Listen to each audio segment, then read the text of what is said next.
The blade had remained lodged in the ancient rock for millennia.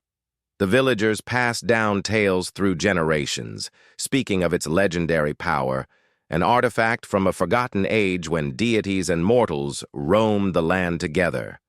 The swords.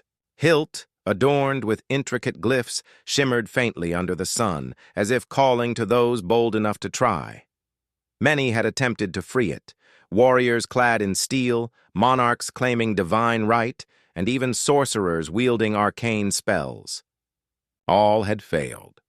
Over time, it had become a tradition, a trial of arrogance for those seeking fame. Yet the sword remained steadfast, unyielding, indifferent. She had watched them all with quiet disdain. To the villagers, she was simply the guardian, though none knew her true origins. Tall, ethereal, and enigmatic, she seemed as ancient as the blade itself. Her violet eyes glowed with the wisdom of ages, and her silver hair cascaded like flowing moonlight. She was clearly not human. Some whispered she was an elf. Others believed her to be a forgotten goddess. But no one dared to ask. When the latest challenger stepped forward, she couldn't hide her amusement. Another human, this one dressed in simple traveler's garb, unremarkable in every way. His calloused hands and worn boots spoke of a life spent in labor, not heroics.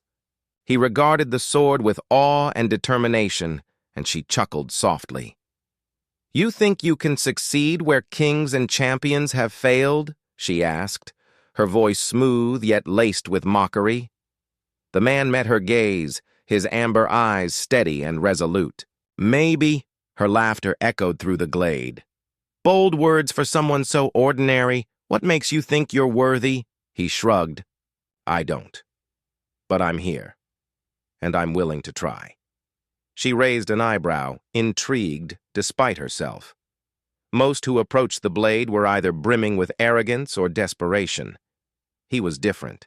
Still, she doubted he would succeed. No, one ever did. "Very well," she said, stepping aside with a dramatic sweep of her hand. "Go on, then. Show us what you're made of." The man approached the sword, his movements deliberate. Placing his hands on the hilt, he traced the ancient markings, as though memorizing them. Then, with a deep breath, he pulled. The earth seemed to hold its breath. The air grew dense, charged with unseen energy. His muscles tensed, his jaw clenched, his feet dug into the ground. The sword resisted, as it always had. For a moment, she felt justified in her skepticism. But then, something shifted. The runes on the hilt flickered to life, glowing faintly at first, then intensifying until they bathed the clearing in radiant light. The stone cracked, and a deep hum resonated through the air. The man let out a determined roar and, with one final, mighty effort, wrenched the sword free. Silence fell, broken only by the whisper of the wind.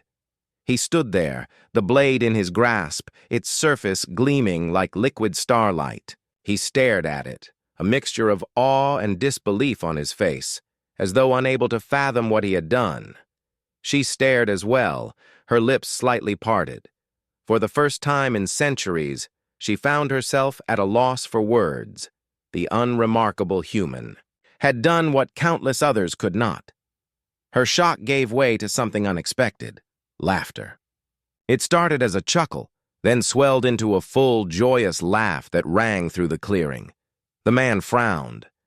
"What's so funny?" She wiped a tear from her eye, her grin warm. "Oh, nothing. Just irony. You see, the sword chooses its wielder. It's not about strength or bloodline. It's about heart. And yours, it seems, is truer than most." He glanced at the sword, then back at her. "So, what happens now?" Her smile widened. Now. You've earned a destiny. That blade is more than a weapon. It's a symbol of hope. Wield it wisely, for it will test you in ways you cannot yet imagine. His grip on the sword tightened. "I'll do my best." She stepped closer, her gaze softer than before. "I believe you will." For the first time in centuries, the Guardian felt a flicker of hope. Perhaps this ordinary man was exactly what the world needed. She watched as he walked away, the sword gleaming in the sunlight, a new chapter unfolding before him. And for the first time, she found herself eager to see the story yet to be written. Months later, stories of the man and his sword drifted back to the village. He had become a wandering hero, defending the weak, challenging the corrupt.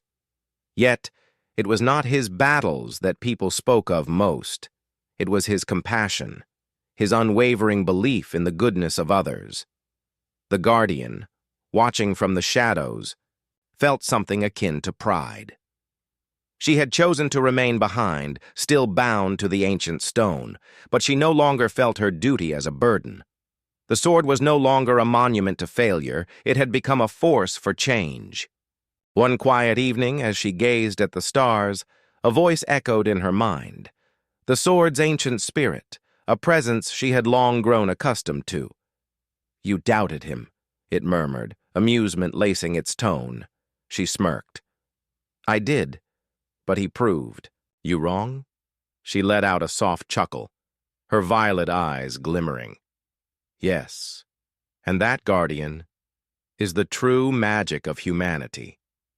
She laughed once more, but this time there was warmth in it. Seasons passed, and the legend of the wandering swordsman grew. His name spread across villages and kingdoms alike, whispered in taverns and sung by traveling bards. He was the one who had drawn the blade from the stone, the one destined for greatness. Yet, despite the reverence, he remained the same, humble, steady, and unshaken by the weight of expectation. He did not seek thrones or riches. Instead, he walked where the roads were most broken, where the forgotten and forsaken needed him most. He was a warrior, yes, but more than that, he was a symbol. A reminder that strength was not measured by power alone, but by the courage to stand for something greater. And in the heart of the ancient clearing, the Guardian still watched. She had remained, bound to the place where the sword had once rested, yet no longer tethered by duty alone. She listened to the stories carried on the wind of the man who wielded the sword not for conquest, but for justice. He had slain no tyrants in anger, toppled no empires in pursuit of vengeance, yet he had changed the world all the same. One night, as the moon bathed the forest in silver light, the sword's spirit spoke to her once more. "He will return." "It," said. She closed her eyes, the faintest smile on her lips. "I know." And he did. It was years before he found his way back to the clearing. He was older now, his face lined with the weight of all he had seen. His clothes were worn, his boots caked with dust from countless miles walked. Yet in his eyes, that same unwavering resolve remained. The Guardian stood waiting, unchanged by time, though something in her gaze was softer now. "You made good use of it," she said, her voice quiet but sure. He glanced down at the sword in his hand. The blade, though well used, had lost none of its brilliance. "I did what I could."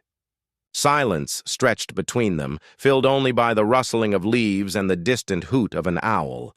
Then he did something unexpected. With slow, deliberate steps, he walked to the pedestal where the sword had once rested. He ran his fingers over the ancient stone, the place that had once held his fate. Then, with one final breath, he knelt and placed the sword back into the rock. The earth trembled as the blade sank into its resting place, the runes along its hilt pulsing once before fading. The clearing exhaled as if the world itself had been, holding its breath.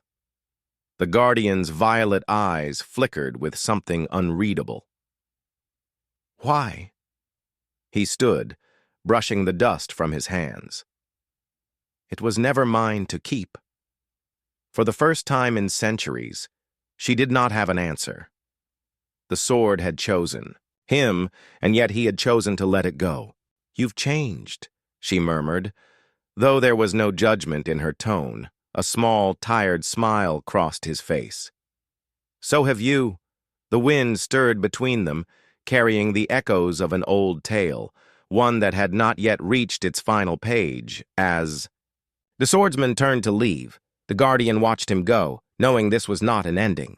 The blade would rest once more, waiting for the next to come, and she, as always, would be there to watch.